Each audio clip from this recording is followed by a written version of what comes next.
लोकसभा निवडणुकीत महाराष्ट्रातील 48 जागा महायुतीमधील 3 पक्षांनी एकत्र लढल्या, परंतु या निवडणुकीत महायुतीवर महाविकास आघाडीनं वर्चस्व मिळवलंय. महायुतीला केवळ 17 जागांवर समाधान मानावं लागलंय.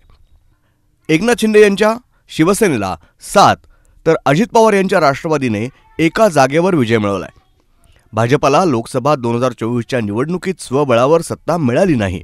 त्यामुळे राष्ट्रीय लोकशाही आघाडीतील सर्वच पक्षांना घेऊन भाजपला सरकार चालवावं लागणार आहे. त्यामुळे महाराष्ट्रातून सहकारी पक्ष असलेल्या राष्ट्रवादी काँग्रेस, अजित पवार आणि शिवसेनेला एक मंत्रिपद देण्यात आलं होतं. परंतु राज्यमंत्री स्वतंत्र प्रभार मंत्रिपद मिळत असल्यानं 1 खासदार असलेल्या अजित पवार यांच्या पक्षानं तूर्त मंत्रिमंडळात सहभागी होण्यास नकार दिलाय. परंतु शिवसेनेकडे 7 खासदार असताना त्यांनी राज्यमंत्रीपद स्वीकारलंय.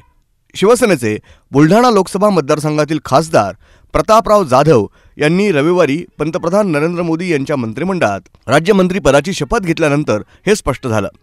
जाधव यांनी राज्यमंत्री म्हणून 5व्या क्रमांकावर शपथ घेतली. ब्युरो रिपोर्ट, न्यूज डेस्क, महानगराची लाईफलाईन, मेट्रो न्यूज.